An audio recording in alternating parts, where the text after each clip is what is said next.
कक्षा 7वीं नागरिक शास्त्र पाठ क्रमांक 2 संविधान की उद्देशिका परिचय। पिछले पाठ में हमने क्या सीखा? संविधान कानूनों का एक महत्वपूर्ण दस्तावेज है जिसके आधार पर देश का शासन चलाया जाता है। भारत के संविधान का निर्माण संविधान सभा द्वारा किया गया। हमारे जनप्रतिनिधियों को संविधान के कानूनों के अनुसार ही देश का कार्य चलाना पड़ता है। संविधान हमारे देश का मौलिक और श्रेष्ठतम कानून है। किसी भी कानून को बनाने के पीछे कुछ निश्चित उद्देश्य होते हैं। ये उद्देश्य निर्धारित किए जाने के बाद विस्तार में कानून के अन्य कानून अथवा प्रावधान बनाए जाते हैं। उन कानूनों की एकत्रित रूप में संक्षिप्त और सुसूत्रता के साथ की गई संरचना को उद्देशिका कहते हैं। उद्देशिका हमारे संविधान के उद्देश्यों का परिचय कराती है। करके देखो। संविधान की उद्देशिका पढ़ो। उसमें आए हुए शब्दों की सूची बनाओ। ये शब्द तुम अन्यत्र कहाँ पढ़ते हो? हम सभी भारत के नागरिक हैं। हम सभी को एक देश के रूप में क्या प्राप्त करना है, इसे उद्देशिका स्पष्ट करती है। इसमें उल्लिखित मूल्य, विचार, लक्ष्य और उद्देश्य उदात्त है। उन्हें कैसे प्राप्त करना है, इससे संबंधित कानून संपूर्ण संविधान द्वारा स्पष्ट किए गए हैं। संविधान की उद्देशिका का प्रारंभ हम भारत के लोग शब्दों से होता है। इसमें भारतीयों के उस दृढ़ संकल्प का उल्लेख है जिसके अनुसार सभी भारतीय भारत को एक प्रभुत्व संपन्न, समाजवादी, पंथनिरपेक्ष, लोकतंत्रात्मक गणराज्य बनाने के लिए कटिबद्ध है। इस संकल्पना की प्रत्येक अवधारणा का अर्थ हम समझेंगे। प्रभुत्व संपन्न राज्य। भारत पर दीर्घकाल तक अंग्रेजों का शासन रहा। ये शासन 15 अगस्त 1947 को समाप्त हुआ। हमारा देश स्वतंत्र हुआ। भारत संपूर्ण प्रभुत्व संपन्न हुआ। हम अपने देश के विषय में उचित नीतियां बनाने और निर्णय लेने के लिए स्वतंत्र है। संपूर्ण प्रभुत्व संपन्न का अर्थ किसी देश का किसी विदेशी नियंत्रण में न होना है। हमारे समग्र स्वतंत्रता आंदोलन का सबसे प्रमुख उद्देश्य प्रभुत्व संपन्न बनना था। प्रभुत्व संपन्न बनने का अर्थ सरकार चलाने का सर्वोच्च अधिकार प्राप्त होना है। लोकतंत्र में प्रभुत्व संपन्नता जनता के अधिकार में होती है। जनता अपने प्रतिनिधियों का चुनाव करती है तथा उन प्रतिनिधियों को उनकी संप्रभुता के अधिकारों का उपयोग करने की अनुमति प्रदान करती है। हम अपने देश के अंतर्गत कौन से कानून बनाए, ये निश्चित करने का अधिकार जनता और जनता द्वारा चुनी हुई सरकार को प्राप्त है। समाजवादी राज्य। समाजवादी राज्य उसे कहते हैं जिस राज्य में निर्धन और धनवानों के बीच खाई नहीं होती है। देश की संपत्ति पर सभी का अधिकार होता है। कुछ ही लोगों के हाथ में संपत्ति का एकत्रीकरण नहीं होगा, इसकी सावधानी बरती जाती है। पंथ निरपेक्ष राज्य। उद्देशिका में पंथ निरपेक्षता को हमारा उद्देश्य बताया गया है।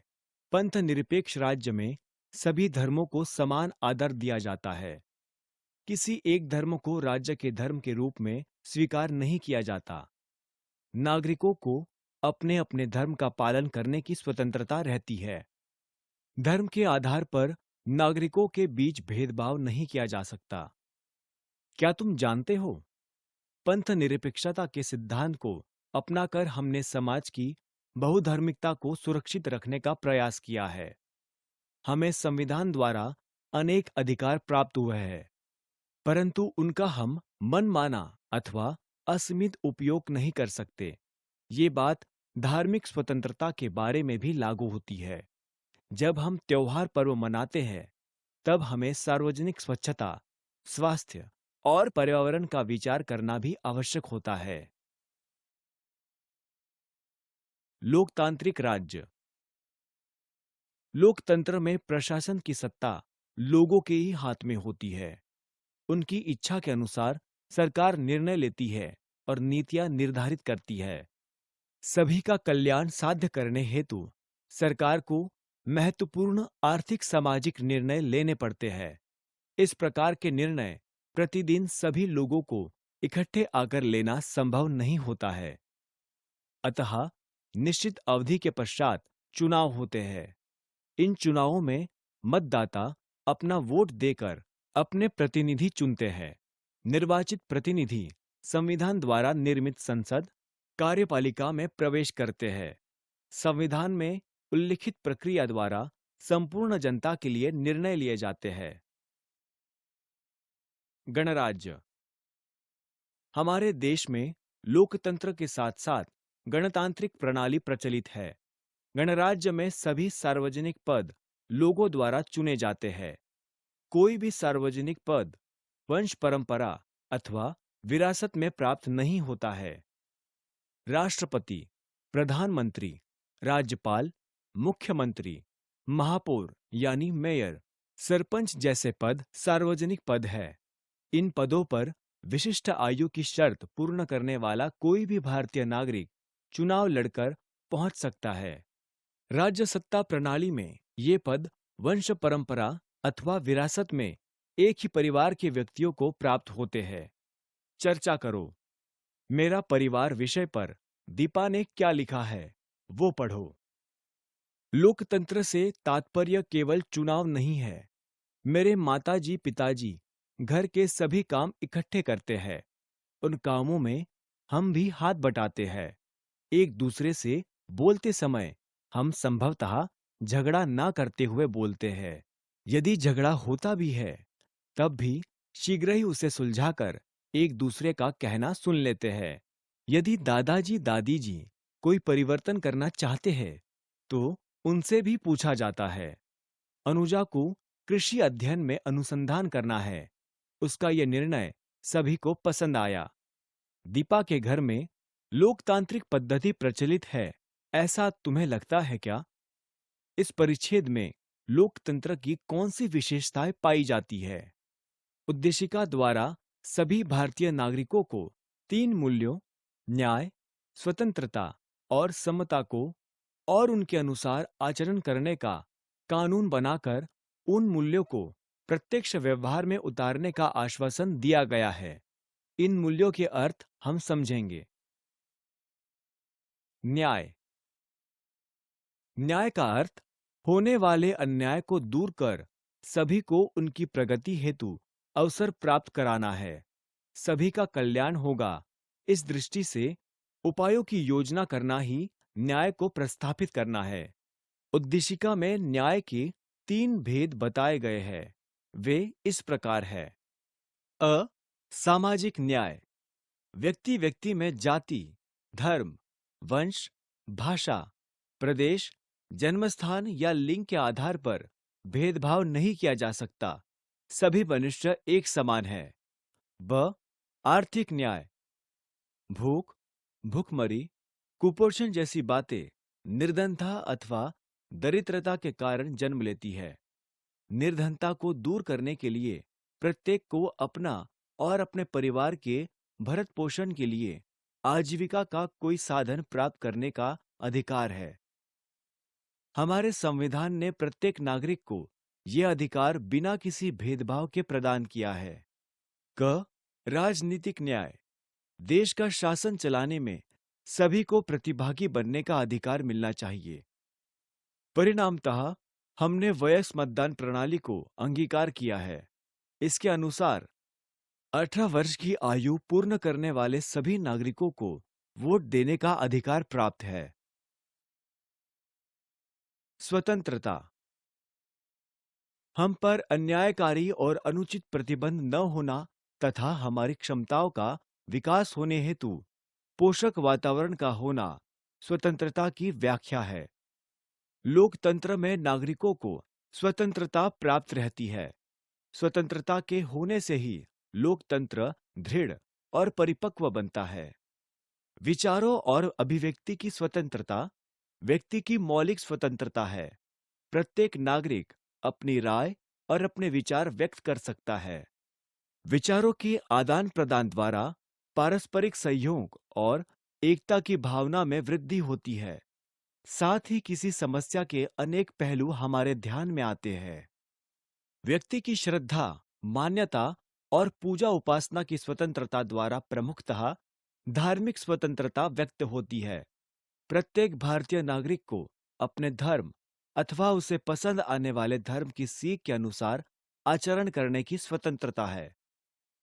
इस स्वतंत्रता में हमें अपने पर्व त्योहार मनाने, ईश्वर की भक्ति करने और पूजा अर्चना की स्वतंत्रता निहित है।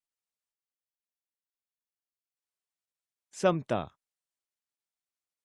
उद्देशिका द्वारा भारतीय नागरिकों को दर्जा और अवसर की समानता से आश्वस्त कराया गया है। इस सिद्धांत के अनुसार सभी समान हैं और जाति, धर्म, वंश, लिंग, जन्मस्थान के आधार पर व्यक्ति व्यक्ति के बीच भेदभाव नहीं किया जा सकता। ऊंच नीच, श्रेष्ठ अश्रेष्ठ जैसा भेदभाव न करना ही समता का आश्वासन देना है। उद्देशिका में उल्लिखित अवसर की समानता के सिद्धांत को अत्यंत महत्व प्राप्त है। अपनी उन्नति के अवसर सभी को प्राप्त होंगे। वे उपलब्ध करवाते समय किसी भी प्रकार का भेदभाव नहीं किया जाएगा। चर्चा करो। स्वतंत्रता से संबंधित कुछ विधान नीचे दिए गए हैं, उन पर चर्चा करो। सार्वजनिक रूप में पर्व त्योहार मनाते समय कुछ नियमों का पालन करना पड़ता है। इससे हमारी स्वतंत्रता पर किसी प्रकार का बंधन नहीं आता। स्वतंत्रता का अर्थ मनमाना आचरण करना नहीं है, अपितु उत्तरदायित्व के साथ आचरण करना है। संविधान की उद्देशिका में एक अनूठे आदर्श अथवा सिद्धांत का उल्लेख मिलता है।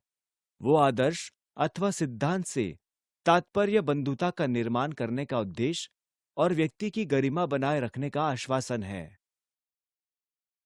बंधुता। संविधानकर्ता अनुभव करते थे कि केवल न्याय, स्वतंत्रता और समता सिद्धांतों से आश्वस्त कराकर भारतीय समाज में समता उत्पन्न नहीं हो सकती। इसके लिए चाहे जितने कानून बनाए जाए, लेकिन जब तक भारतीयों में भाईचारा अथवा बंधुता का निर्माण नहीं होगा, तब तक इन कानूनों का उचित उपयोग नहीं होगा।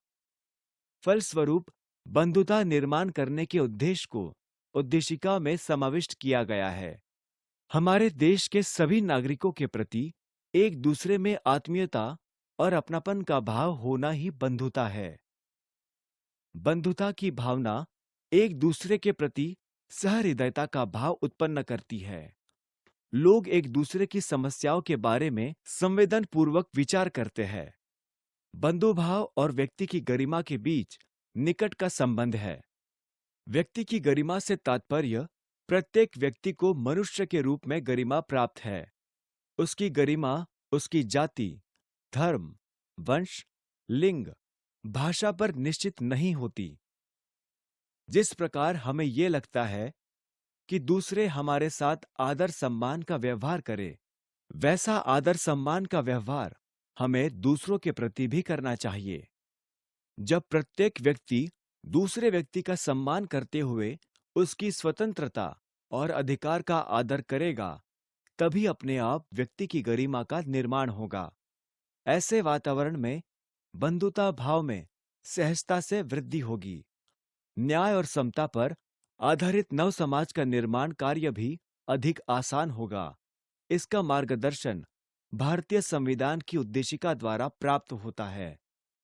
भारत की जनता ने इस संविधान को स्वयं को अर्पित किया है। इस उल्लेख के साथ उद्देशिका की समाप्ति होती है।